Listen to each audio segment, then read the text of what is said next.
एखाद्या नात्याभोवती असलेला गुंता हा कधी कधी जीव घेणा ठरू शकतो।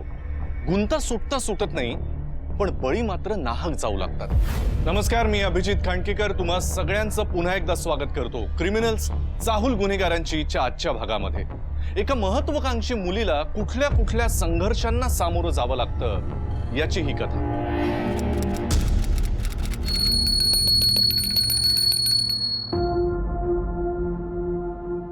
देवा, हाच प्राचीचा ग्रॅज्युएशनचा रिझल्ट आहे। तिने खूप अभ्यास केलाय, खूप मेहनत केली। तिच्या मेहनतीला यश दे रे बाबा।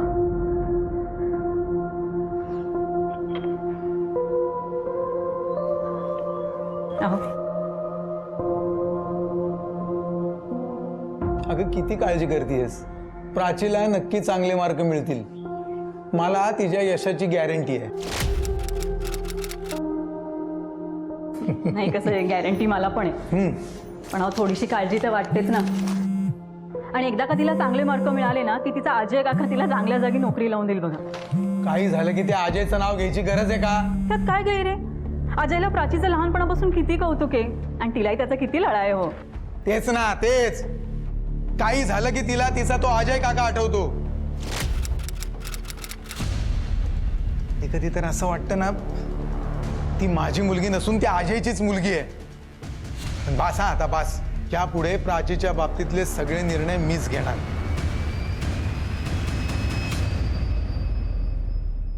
पप्पा, तुम्हाला किती वेळा सांगितलंय मला पैसे पाहिजेत। तुझे फालतू लाड करायला माझ्याकडे पैसे नाहीयेत। याला फालतू लाड नाही, इन्व्हेस्टमेंट म्हणतात पप्पा। एक बिझनेसमॅन असून सुद्धा तुम्हाला इन्व्हेस्टमेंटचा अर्थ समजत नाही।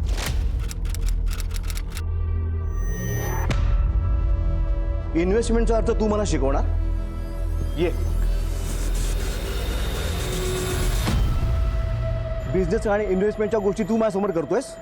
हा बघ, हा बंगला स्वतःच्या हिमतीवर बांधलाय। स्वकष्टाने एक एक रुपया जमून आज इथवर पोहोचलोय मी। या घरातली प्रत्येक महागडी गोष्ट आहे ना, ही माझा बिझनेस आणि माझी इन्व्हेस्टमेंट ही योग्य प्रकारे केली म्हणून ती आहे। मी कष्ट घेतले नसते, मेहनत केली नसती ना, तर आजही दादासारखेच एखाद्या छोट्याशा खोलीत आयुष्य काढत बसलो असतो आपण। अहो पप्पा, पण हा एवढा सगळा पैसा तुम्ही कोणासाठी ठेवणार आहात? नाही म्हणजे तुमच्या नंतर हे सगळं माझंच तर होणार आहे। हे तू ठरवू नकोस, मी बघेन ना कुणाला काय द्यायचं ते। काका, अरे प्राची बेटा,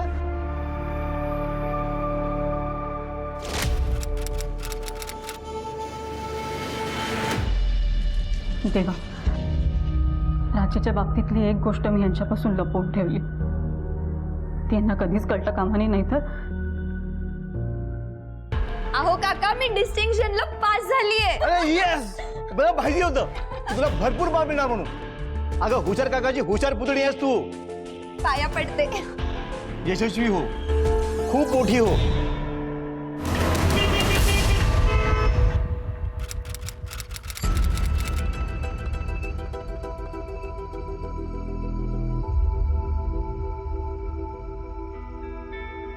एक मिनिट जरा सगळ्यांनी इकडे लक्ष द्या प्लीज।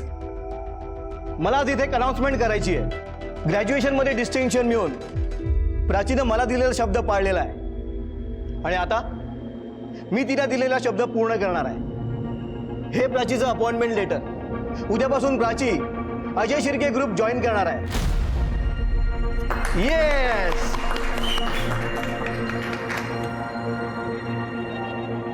Enjoy please.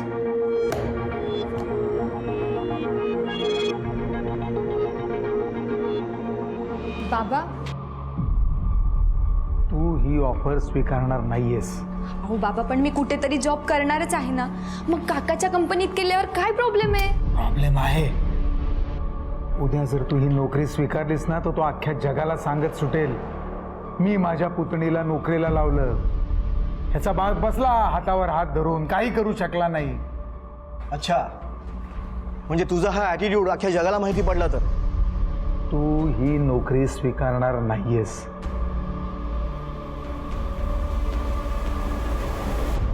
हे बघ प्राची, तू अजिबात टेन्शन घेऊ नकोस। मी आहे ना तुझ्या सपोर्टला। आणि तुला एक सांगू, हा दादा माझ्यासारखा महत्त्वाकांक्षी नाही आहे आणि म्हणून हे सगळे प्रॉब्लेम झालेत। तू काळजी करू नकोस। हां,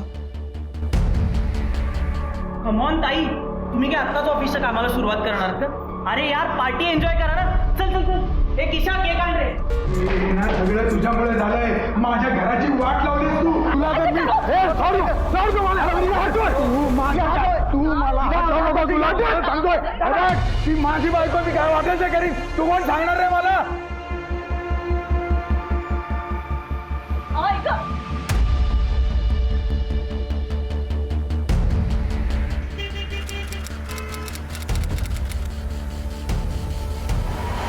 तू तुझ्या कामावर फोकस ठेव.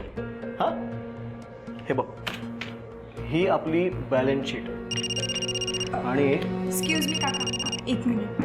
हा,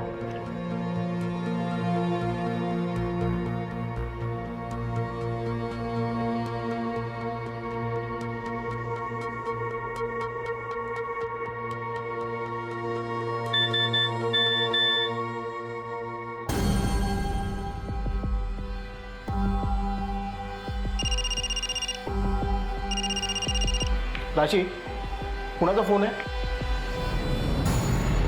कॉलेजमधल्या मैत्रिणीचा रिझल्ट लागला ना. अच्छा.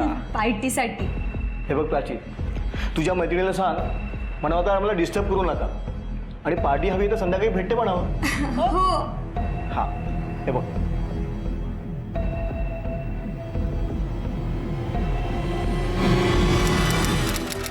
Cut the cake, madam.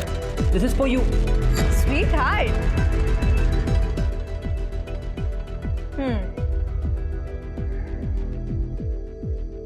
Ronnie, 2 वर्ष झाले आपल्याला भेटून, पण जेव्हा भेटतो ना नव्याने भेटल्यासारखं वाटतं बघ. लुक प्राची, मला ना असं चोरून चोरून भेटायला फार कंटाळा आलाय अगं. आपण तुझ्या ग्रॅज्युएशनसाठी थांबलो होतो ना, पण तू ग्रॅज्युएशन आणि जॉब सोबतच मिळवलायस. त्यामुळे आता लग्न करू शकतो ना आपण.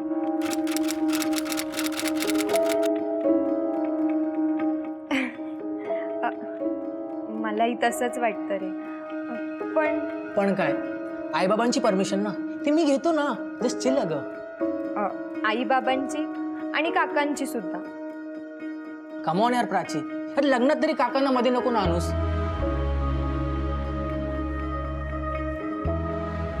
रॉनी, चल आज आपण कुठेतरी फिरायला जाऊया. नको. रॉनी, चल ना. बरं ठीक आहे.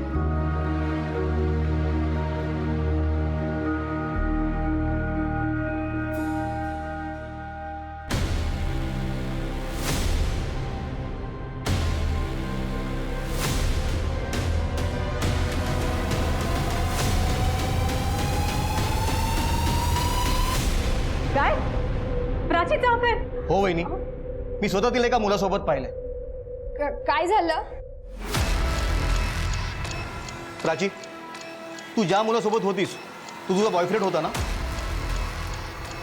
तुम्ही थांबा जरा. तू इकडे ये बरं. अगं आई, काका काय सांगतात हे, जे काय असेल ना ते खरं खरं सांगून टाक प्लीज. आई, त्याचं नाव रॉनी डिसूजा आहे. अगं कॉलेजमध्ये सिनियर होता तो माझा. गेली 2 वर्ष एकमेकांसोबत आहोत आम्ही. प्राची हे बघ जरा, आमचं पण ऐक आता. नेहल, अगं हुशार आहे ती. तिनं हुशारीनंच काही निर्णय घेतले असणार ना. प्राची बेटा, तू लग्न कोणाशी करायचं, कधी करायचं, कुठे करायचं हे आता मी ठरवणार.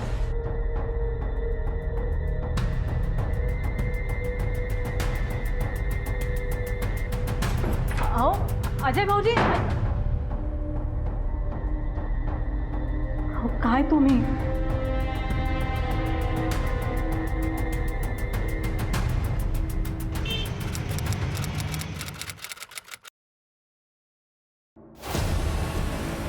साहेब, एक महत्त्वाचं काम आहे तुमच्याकडे.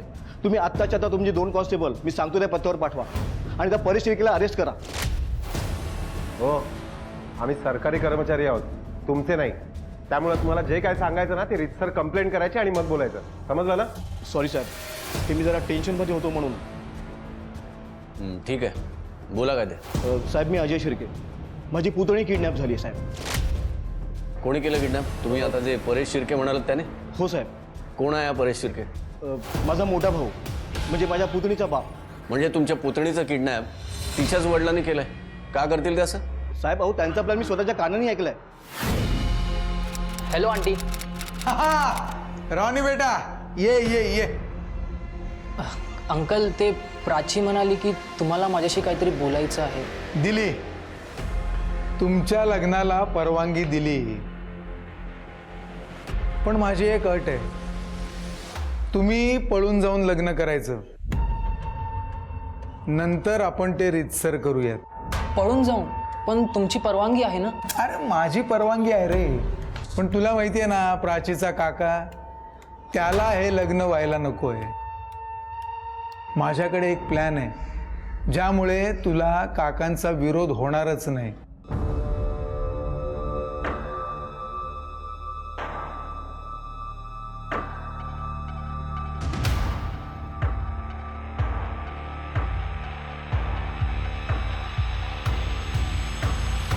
साहेब तुम्ही माझ्या भावाला आणि त्या रॉनीला आत्ताच्या आता अरेस्ट करा. मला 100% खात्री आहे की त्यानेच तिला गायब केलं असणार आणि ते हे लग्न घडून आणतील. मिस्टर शिर्के, याला किडनॅपिंग नाही म्हणत. कारण किडनॅपर्स हे सगळं पैशांसाठी करत असतात. आणि पहिली गोष्ट म्हणजे ती मुलगी सुजाण आहे, आणि दुसरी गोष्ट म्हणजे त्या मुलीवर तिच्या आईवडिलांचा हक्क निश्चितच जास्त आहे. साहेब अहो ती गायब आहे. मग तशी तक्रार नोंदवा. आम्ही तिच्या आईवडिलांशी रीतसर बोलू आणि मग काय तो योग्य निर्णय घेऊ. पण साहेब प्लीज काहीतरी करा. मी काय म्हणतो, तुम्हाला हवी ती किंमत द्यायला मी तयार आहे ना. मिस्टर शिर्के, एका सरकारी अधिकाऱ्याला लाच देणं हा गुन्हा आहे, माहित नाही तुम्हाला? पुन्हा जर का असं बोललात ना, तुम्हालाच आत टाकीन, कळलं? सॉरी साहेब.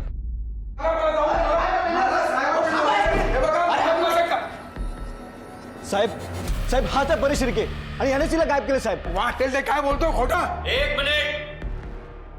तुम्ही प्राचीचे बाबा? हो हो हो. बोला आता. याला पहिलं ताब्यात घ्या. यांनीच प्राचीचा किडनॅप केलंय. आत्ताच हे सांगत होते की तुम्हीच तिला कुठेतरी लपवून ठेवलंय आणि तुम्ही बोलताय यानेच किडनॅप केलं. काय चाललंय हे? खोटं बोलतोय हा. यानेच प्राचीला किडनॅप केलंय. हे कशावरून सांगताय तुम्ही? विचारा ना, विचारा त्याला. त्या दिवशी माझ्या घरी आला होता तेव्हा काय बोलला ते विचारा. तुम्ही लग्नाची तयारी करा, बाकी सगळं मी बघतो. हा कसं आहे ना, प्राचीचं लग्न तिच्या आवडत्या व्यक्तीशी होणं गरजेचं आहे. तुम्ही लग्नाची तयारी करा, बघूयात कोण अडवते ते. हे बघ दादा, प्राचीचं लग्न अशा साध्या सुद्धा मुलाशी मी अजिबात होऊ देणार नाही. ती माझी बुधणी आहे. तिचं एखाद्या बिझनेस फॅमिलीमध्येच लग्न होणार आहे. प्राची माझी मुलगी आहे. तिचं लग्न कोणाशी करायचं हे मी ठरवीन. हे बघ दादा, प्राचीच्या बाबतीत सगळे महत्त्वाचे डिसिजन मी घेत आलेलो आहे आणि हा डिसिजन सुद्धा मीच घेणार आहे. हे लग्न मी होऊ देणार नाही. बघतो मला कोण अडवतं ते. हा खोटं बोलतोय साहेब. मी धमकी देऊन गेलो ही गोष्ट खरी आहे, पण मी प्राचीला गायब नाही केलं. बघा साहेब, ती माझ्या पोटची पोरगी आहे. मी तिला का गायब करीन? बरं, प्राचीला तुम्ही शेवटचं कधी बघितलं? काल संध्याकाळी ऑफिसला निघाली तेव्हा, आणि नंतर ती परतच आली नाही. अरे दादा किती खोटं बोलशील. साहेब हा खोटं बोलतोय. प्राची काल ऑफिसला आलीच नव्हती. तिने सुट्टी घेतली होती साहेब. एक मिनिट. प्राची संध्याकाळी ऑफिसला गेली होती, सकाळी जायला हवी ना? यांनी बोलून घेतलं असेल ना. अजिबात नाही साहेब. तुम्हाला हवं तर तुम्ही माझा मोबाईल चेक करू शकता. कालच्या दिवसामध्ये तिला मी एकही कॉल केला नाही साहेब. मला तुमच्या ऑफिसचे CCTV फुटेज चेक करायचे. चालेल साहेब. आणि तुम्ही प्राचीचा फोटो आणि त्या रॉनीची जी काही माहिती आहे, त्याचा नंबर, त्याचा पत्ता सगळं आम्हाला द्या.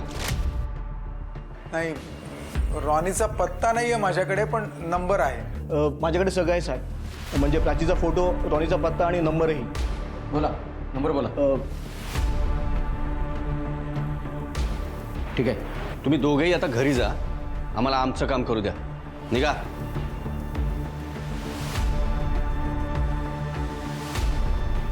नाही कोणी काय वाटतं तुम्हाला? सर, अजयच्या ऑफिसचे CCTV फुटेज चेक केले ना की नक्की काय झालंय ते कळेल. राईट.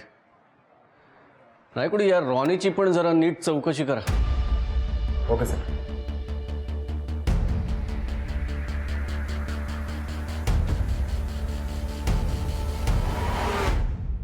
निघा. कुठे असेल, कशी असेल माझी पोर, तिला घरी सुखरूप पाठव रे बाबा. सुखरूप पाठव.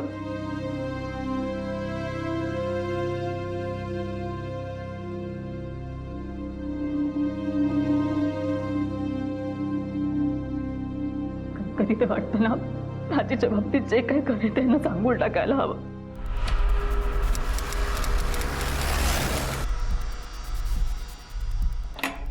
सर रॉनी पण गायब. रॉनी अरे तू रॉनी डायसला ओळखतो? रॉनी रॉनी आपला फ्रेंड आहे साहेब. कुठे गेला काय माहिती आहे का? कुठे गेला हे नाही माहिती, पण हां काल एका मुलीबरोबर गेला एवढा सांगू शकतो. कधी गेला? तो काल इव्हनिंगला गेला 7:30 वाजता. त्याच्यासोबतची मुलगी होती ही होती काय? ही तर रॉनीची गर्लफ्रेंड आहे साहेब, पण काल जी मुलगी त्याच्यासोबत गेली ती ही नव्हती. ठीक आहे ये तू.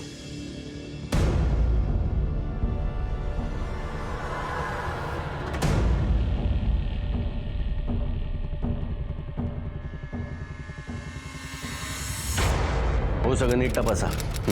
सर मी रॉनीच्या घराजवळ जे दुकान आहे तिथलं सीसीटीव्ही फुटेज चेक केलं आणि त्यातनं हा फोटो काढला. नाही कुठे या मुलीचा चेहरा नीट दिसत नाहीये. चेहरा कव्हर केला स्कार्फने. सर एक गोष्ट कळत नाहीये, ही मुलगी रॉनीला इतकं घट्ट पकडून बसली आहे जणू काय त्याची गर्लफ्रेंड असावी. कदाचित या रॉनीला अजून एक गर्लफ्रेंड असू शकते. या रॉनीविषयी माहिती काढायला हवी. याचे आई वडील काय करतात? सर रॉनी मूळचा गोव्याचा, त्याची आई गोव्यालाच असते. मी तिचे डिटेल्स काढलेत आणि तिला इकडे बोलवून घेतलं. गुड. सर मी त्या शिर्केच्या ऑफिसला जाऊन चौकशी केली. त्या ऑफिसचा सीसीटीव्ही फुटेजही पाहिला. प्राची ऑफिसला गेलीच नव्हती. म्हणजे प्राचीचे बाबा खोटं बोलतायत. सर प्राची आणि रॉनीचे कॉल रेकॉर्ड. सर दोघांचाही मोबाईल वेगवेगळ्या ठिकाणी जाऊन स्विच ऑफ झाले. साधारण या दोन्ही लोकेशन मधलं अंतर काय होतं? म्हणजे जवळपास होते? नाही सर, दोन्ही लोकेशन्स टोकाचे आहेत. याचा अर्थ हे दोघेही एकत्र नव्हते. म्हणजे प्राचीला तिच्या काकानेच कुठेतरी गायब केलं असलं. सर पण मग त्या रॉनीचं काय? त्याला पैसे देऊन बाजूला केलं असेल. एक काम करा, या प्राचीचे बाबा आणि तिचा काका या दोघांचे कॉल रेकॉर्ड्स काढा. Okay sir. आणि त्या रॉनी बरोबर ती मुलगी होती, तिचं काय कळलं का?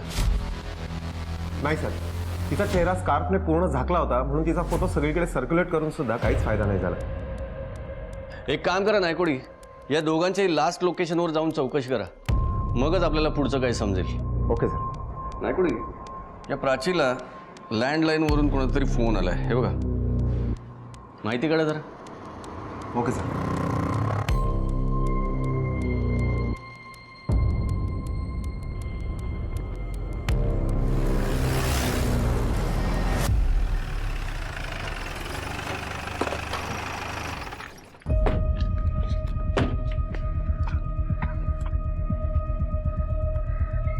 काय सर हा रॉनी इथे कशाला आला असेल? ते एवढ्या सुमसाम भागात.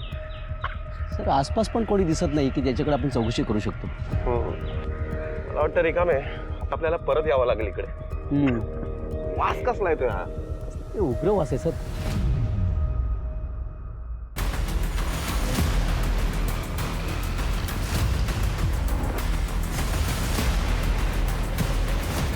Ronnie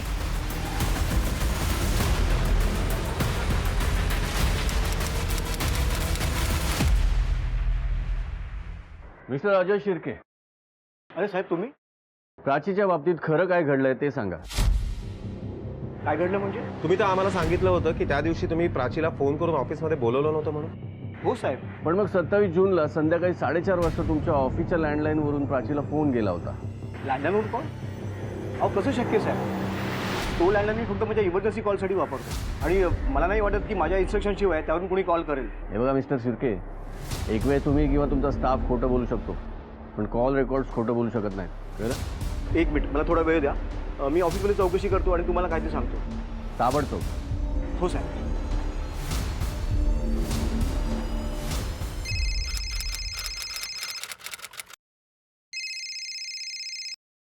hello. ओके मी आलोच. सर रॉनीची आई गोव्यावरनं आली आहे. ताबडतोब तिची चौकशी करा. आणि हो, हा अजय शिर्के आणि परेश शिर्के या दोघांच्याही घराच्या आसपास आपल्यातलंच कोणाला तरी सिव्हिलमध्ये थांबवा. Okay sir.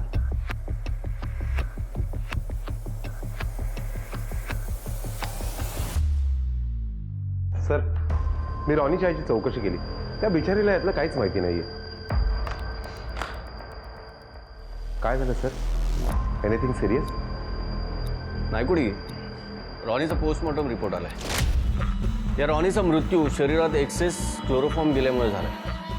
सर याचा अर्थ रॉनीला मारण्या अगोदर त्याला कोणीतरी बेशुद्ध केलं होतं. नायकुडी, त्याला बेशुद्ध करण्याचं कारण शॉकिंग आहे. काय सर? या रॉनीच्या शरीरातली एक किडनी मिसिंग आहे. काय? ऑपरेशन करून किडनी काढण्यात आली. अँड आय एम शुअर या किडनीसाठीच त्याचा खून केला गेलाय. पण कोणी केलं असेल? आता या केसला एक वेगळंच वळण लागणार होतं. रॉनी हा किडनी रॅकेटचा बळी ठरला असेल का? नेमकं त्याच्या बाबतीत असं काय घडलं की या सगळ्याचे धागेदोरे हे त्याच्या भूतकाळाशी जोडले गेलेले आहेत? शिर्के कुटुंबातल्या एखाद्या व्यक्तीने हे केलं असेल का? की कुणी अशी व्यक्ती असेल जिचा प्राचीशी संबंध होता? पाहूया पुढे काय घडतं.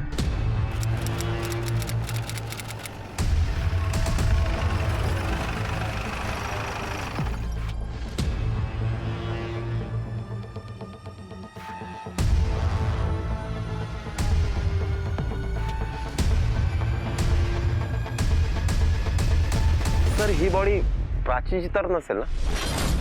आत्ताच सांगता येणार नाही.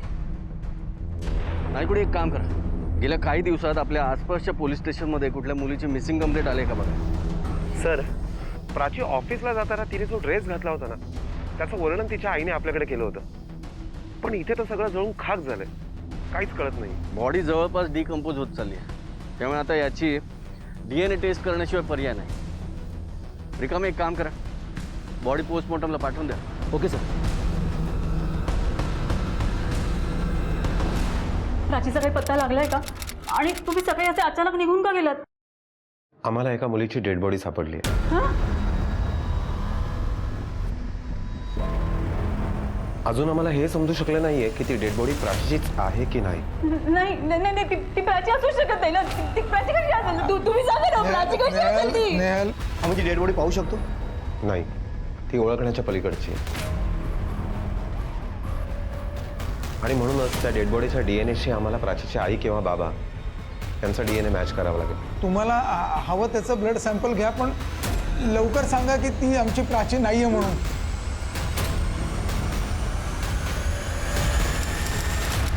सर रॉनीचा सोशल मीडिया अकाउंट रिकव्हर करण्यात आलंय. त्या शीनाबद्दल काही माहिती मिळाली? हो सर. रॉनी आणि शीनामधलं हे कॉमन अकाउंट आहे. हे बघा सर, त्या दोघांमध्ये भरपूर चॅट सुद्धा झाले.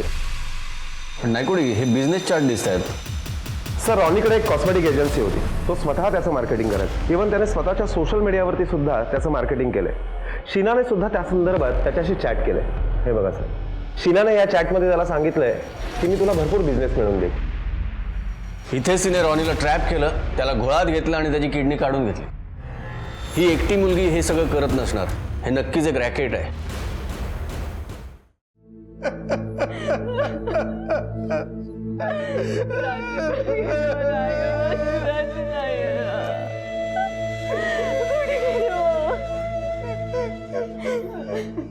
चांगली नोकरी लागली होती. बघितलं काय झालंय?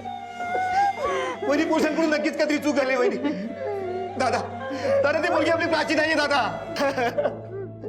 वहिनी प्राची.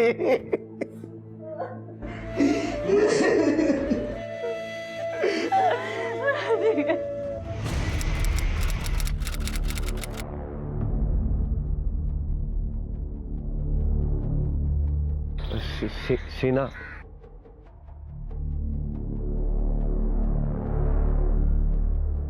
पैसे लाए हो? हाँ पैसे तो लाया हूँ, लेकिन मेरा काम करना प्लीज, नहीं तो. आपको बोला ना आपका काम हो जाएगा. अब बिंदास तो कर जाओ. और हाँ, वहाँ हॉस्पिटल जाने पर आपको केस पेपर निकालने की भी जरूरत नहीं. शीना का नाम लो और उधर बाकी के पैसे किसको देने हैं वो मैं आपको बताती हूँ. दो पैसा दो.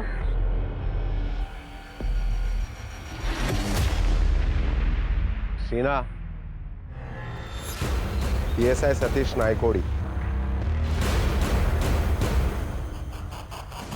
छोड़ो मुझे. इधर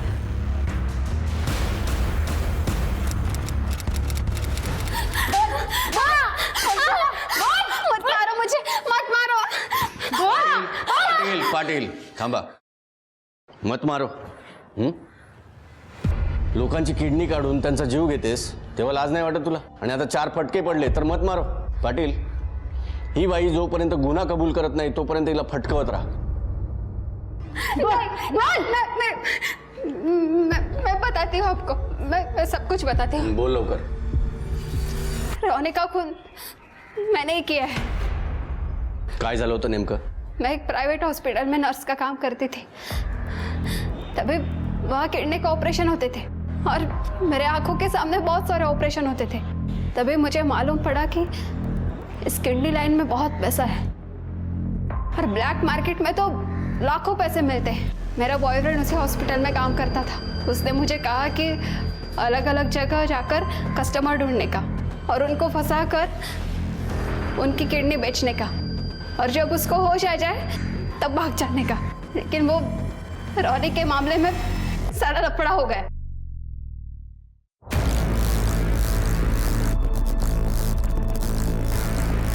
बैठो. ये क्या? यहाँ तो कोई भी नहीं है. तुम्हारे फ्रेंड्स कहाँ गए? मैं उनको बुला के लाती हूँ, तब तक तुम बैठो.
तू आणि तुझ्या बॉयफ्रेंडने मिळून जे काय केलंय ना त्याला माफी कधीच मिळणार नाही. पाटील, येऊन जाईला.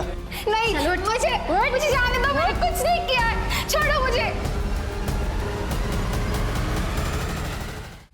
बघा, मला सांगा, त्या दिवशी प्राची संध्याकाळी ऑफिसमध्ये निघाली तेव्हा ती काय सांगून निघाली?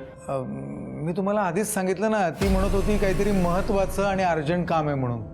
हो, पण तो फोन अजय शिर्केचा नसताना सुद्धा ती गेली. अहो, आम्हाला कुठे माहिती आहे तो फोन अजयचा नव्हता म्हणून. मला तर वाटतं तो फोन अजयनीच करायला सांगितला असेल.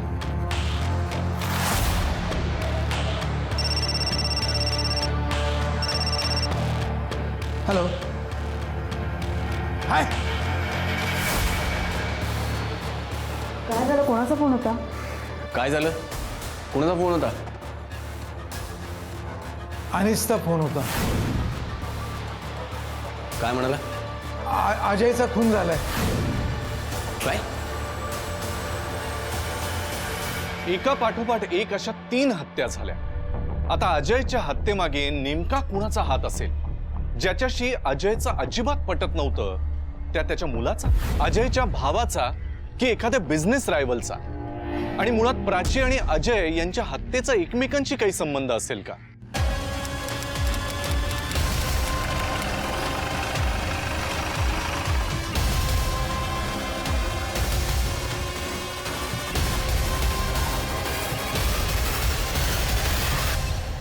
नायकोडी, डोक्यावर तीक्ष्ण हत्याराने वार करण्यात आलाय.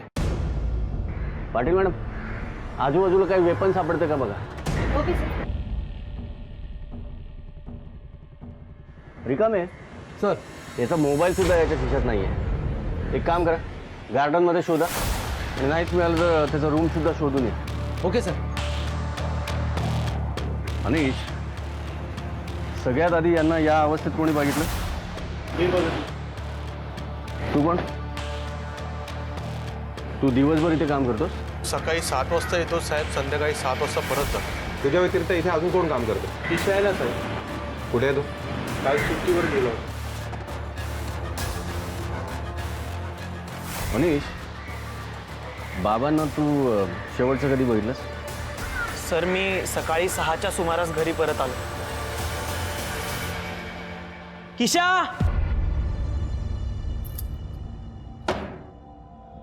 हे बघ, मी जे बोलतो ते फायनल आहे. अगं ही पापं कुठून फेडशील तू? पप्पा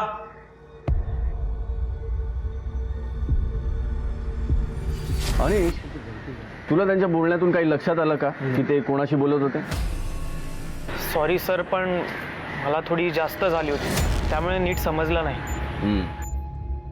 नाही कोणी एक काम कर, बॉडी पंचनामा करून पोस्टमॉर्टमला पाठवून दे. Okay sir. पण सर ते एका बाईशी बोलत होते एवढं मी सांगू शकतो. सर, गार्डनमध्ये काय सापडलं नाही. बंगल्याच्या ते 3 मोबाईल सापडले. तीनही फोन ताब्यात घ्या. Yes sir. सर ह्यातला एक फोन माझा आहे आणि दुसरा आमच्याकडे स्पेअर होता. आणि हा तिसरा? तो पप्पांचा मोबाईल आहे. त्यांच्याकडे 2 मोबाईल होते. म्हणजे एक फोन अजूनही मिसिंग आहे. सर, अजयला त्या रात्री 2 कॉल्स आले होते. त्यापैकी एका कॉलबद्दल अनिशने आपल्याला इन्फॉर्म केलं. तो कॉल साधारण 10 मिनिटं चालला. त्या कॉलचे मी डिटेल्स काढले. कोणाचा कॉल होता तो? सर, मिसेस मनसुखानी, अजयच्या दुसऱ्या बिझनेसमधल्या पार्टनर. काही कारणांमुळे दोघांमध्ये वाद झाले होते. त्यांच्याशी मी स्वतःहून बोललो. त्या आउट ऑफ स्टेशन आहेत. कधी गेल्या त्या? सर, परवा. बरं, हा अजयला दुसरा कॉल कोणाचा आला होता? सर, मिसेस स्नेहल शिर्के यांचा. म्हणजे प्राचीची आई? हे बघा, मी तुमच्यापुढे दहेची भीक वगैरे मागणार नाहीये, कारण मला माहिती आहे मी खून केला नाहीये. तुमच्याकडे बघून अगदी साध्या वाटतं हो तुम्ही, पण काय आहे ना, आमच्यासमोर भले भले गुन्हेगार घाबरून जातात, पण तुम्ही तर गुन्हा करून सुद्धा कॉन्फिडंटली खोटं बोलताय. अहो, पण मी खून केलाच नाहीये, मग मी का मान्य करू?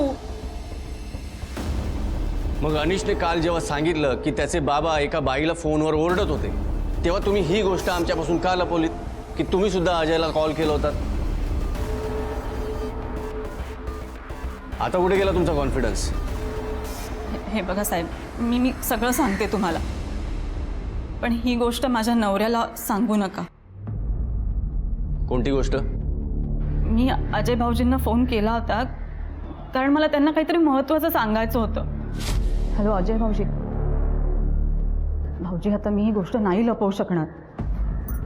अहो, मला त्यांना सांगावंच लागेल, प्राची त्यांची मुलगी नाही आहे. काय? मग प्राचीचे वडील कोण? अजय शिर्के? काय प्रकार काय हा? प्राचीच्या बाबांमध्ये असलेल्या कमतरतेमुळे आम्हाला मूल होणं शक्य नव्हतं, आणि हे जेव्हा त्यांना कळलं ना, तेव्हा ते डिप्रेशनमध्ये जायला लागले. म्हणून मग मी ठरवलं एक डोनर मिळवायचा आणि बाळाला जन्म द्यायचा. पण ही गोष्ट त्यांना कधीच सांगायची नाही. त्यांना नेहमी असंच वाटलं पाहिजे की तेच बाबा होणार आहेत. पण ह्या सगळ्यासाठी खूप पैसे लागणार होते, जे माझ्याकडे नव्हते. म्हणून मी अजय भाऊजींची मदत घ्यायचं ठरवलं. त्यांच्याकडे पैसेही होते आणि कॉन्टॅक्ट्सही. माझं काम झालं. प्राचीचा जन्म झाला. पण प्राचीच्या बाबतीतलं हे सिक्रेट फक्त मला आणि अजय भाऊजींनाच माहिती आहे. आणि म्हणूनच त्या दिवशी DNA टेस्टसाठी ब्लड सॅम्पल द्यायची जेव्हा वेळ आली, त्यावेळेला तुम्ही प्राचीच्या बाबांना म्हणजे परेश शिर्के यांना थांबवलं आणि स्वतःचं ब्लड दिलं, बरोबर? त्या दिवशी तुम्ही बंगल्यात जाताना रिक्षा केली आणि ती बंगल्यापासून लांबच सोडून दिली. तिथून तुम्ही बंगल्यापर्यंत चालत गेला. तुम्हाला वाटलं की बंगल्यातला CCTV बंद आहे, त्यामुळे आपल्याला कोणी पाहणार नाही. पण ज्या ठिकाणी शिर्के तुम्ही रिक्षा सोडलीत ना, त्याच ठिकाणी एक CCTV होता आणि त्याच्या फुटेजमध्ये तुम्ही रिक्षा सोडली तिथून तर बंगल्याच्या गेटपर्यंतचं फुटेज आम्हाला मिळालं. त्यात तुम्ही बंगल्यात जाताना दिसलात. हे बघा, आमच्याकडे अजयचा पोस्टमॉर्टम रिपोर्ट आलाय. त्याच्या मृत्यूची वेळ आणि तुम्ही तिथे असण्याची वेळ सारखीच आहे. काय झालं? बोला बोला. साहेब, इतकी वर्ष माझ्या कधी लक्षातच आलं नाही की अजयला प्राचीचा एवढा लढा काय म्हणून. पण त्या दिवशी मी स्नेहलचं आणि अजयचं बोलणं चोरून ऐकलं. हॅलो अजय भाऊजी. भाऊजी, आता मी ही गोष्ट नाही लपवू शकणार. अहो, मला त्यांना सांगावंच लागेल, प्राची त्यांची मुलगी नाही आहे. बरं ठीक आहे. त्यांचं बोलणं ऐकून माझं डोकंच फिरलं. माझ्या लक्षात आलं की प्राचीचा बाप अजयच आहे म्हणून. त्याला जाब विचारायचा म्हणूनच मी बंगल्यात शिरलो. पहिली म्हणून माझ्या बायकोच्या मागे फिरताना लाज नाही वाटली का रे तुला? अरे दादाकडून काही ऐकून घेणार नाही मी. प्राचीचा खरा बाप तू आहेस ना, आज कळलंय मला. अरे मला अंधारात ठेवलं तुम्ही लोकांनी.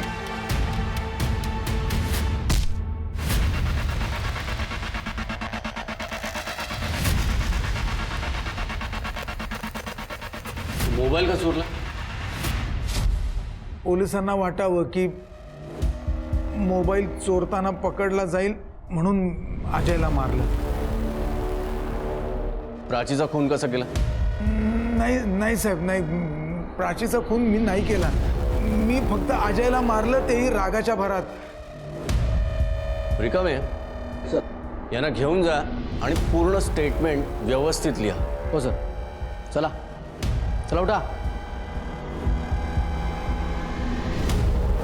नायकोडी, आपले खबरी कामाला लावा आणि त्या अजय शिर्केच्या ऑफिसमधली रिया, जिने प्राचीला कॉल केला होता, ती काही करून आपल्याला सापडायलाच हवी.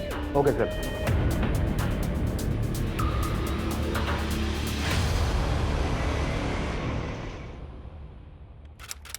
सर, माझ्या कुणाशी डायरेक्टली काही संबंध नाही. याने मला सांगितलं म्हणून मी प्राचीला फोन केला होता. पण नंतर सगळा गेम माझ्या लक्षात आला. सर, मला तुमच्याकडे यायचं होतं, पण यांनी मला पैसे देऊन माझं तोंड बंद केलं. काय रे, काय बोलते ही? काय रे?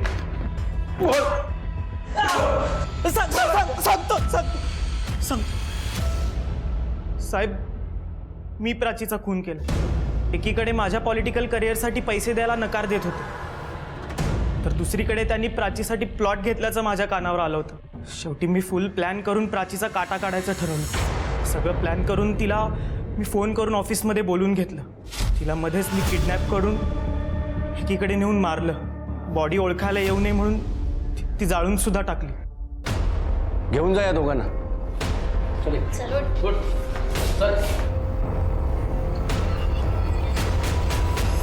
अनिशला स्वतःची महत्वाकांक्षा पूर्ण करायची होती, पण त्यासाठी त्याने कोणाचाही जीव घेणं हे चुकीचंच होतं.